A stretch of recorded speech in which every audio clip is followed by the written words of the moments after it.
Welcome back for today's Farm and Ranch News here on the Western Ag Network.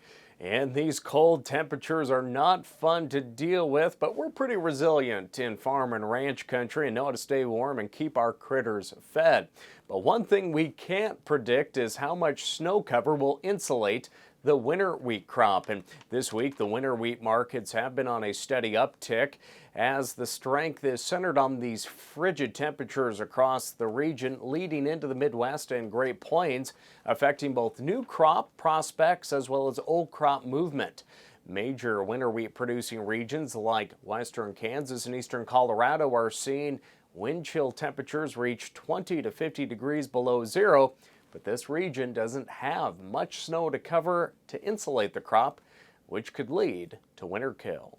We went into dormancy of our winter wheat crop with the worst conditions that we've seen. And normally we don't tie a strong correlation between condition in which the wheat enters dormancy and the condition in which the wheat emerges dormancy. But I think this is the year we'll test that because it was in really poor condition given drought conditions in the West. Fortunately, much of Wyoming, Montana, the Dakotas, and Nebraska have adequate snow cover to withstand these cold temperatures. Well, in sage grouse news, Congress has once again included a rider in a must-pass fiscal 2023 Omnibus spending package that would prohibit the federal government from listing the greater sage grouse for Endangered Species Act protection.